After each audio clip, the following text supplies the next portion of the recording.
5 recettes à la une, ça sent déjà bon. Bonjour à tous.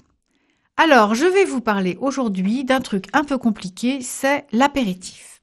L'on invite des amis et puis on s'est dit, je voudrais que ça soit sympa, un peu chic, que faire? Eh bien, moi, je vais vous proposer de faire des verrines. Ce qui est pas mal, c'est qu'on peut aussi un peu les préparer à l'avance.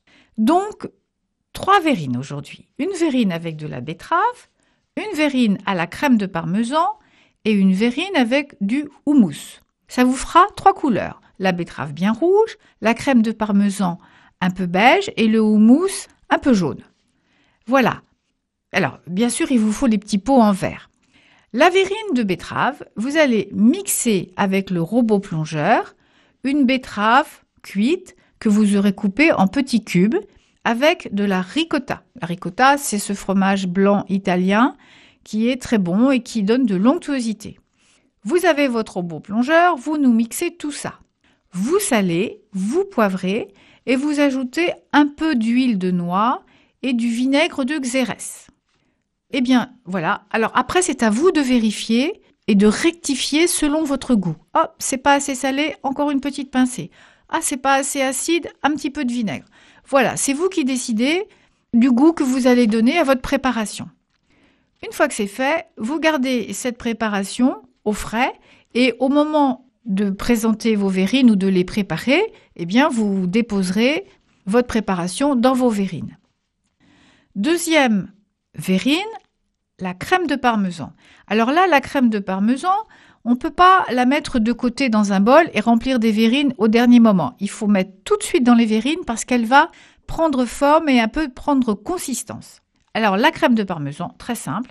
Vous allez acheter dans le rayon crèmerie du supermarché une bouteille de crème fleurette. Une seule bouteille, ça suffira pour 6-8 verrines. Quand vous arrivez chez vous, vous videz cette bouteille de crème fleurette dans une petite casserole et vous ajoutez dedans un sachet de parmesan râpé. Vous allez cuire à feu doux en remuant souvent pour laisser fondre le parmesan dans cette crème. Attention, il ne faut pas que ça attache dans le fond de la casserole. Bon, il y en a pour à peu près 5 minutes. Quand c'est bien fondu, bien chaud, qu'il y a eu 2-3 petits bouillons de rien du tout, vous arrêtez tout. Et moi, j'ajoute quelques graines de cumin dans cette préparation. N'ayez pas la main trop lourde, il n'en faut pas beaucoup. Mais vous mettez des graines de cumin, ça va donner du goût. Eh bien, donc cette préparation encore tiède dans la casserole, vous allez la verser dans chacune de vos petites verrines. Et c'est en restant au frais pendant plusieurs heures que ça va prendre consistance. Voilà, ça c'est la verrine crème de parmesan. Et maintenant, la dernière verrine que je propose, c'est le houmous.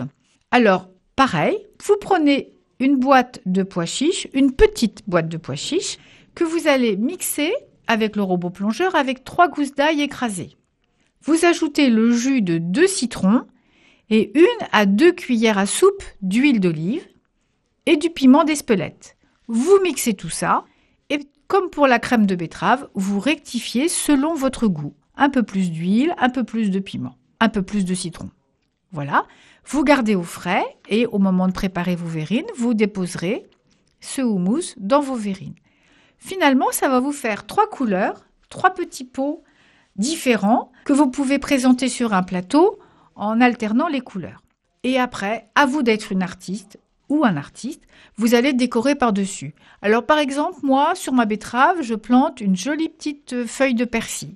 Sur mes crèmes de parmesan, eh bien, je dépose un radis planté dans la crème de parmesan. Voilà. Et puis le houmous, vous pouvez saupoudrer de paprika. Mais à vous d'inventer tout. L'autre jour, il y avait des fraises, et j'ai mis un petit morceau de fraise sur la crème de parmesan. C'était joli. Donc, vous allez voir que ça vous fait un bel apéritif.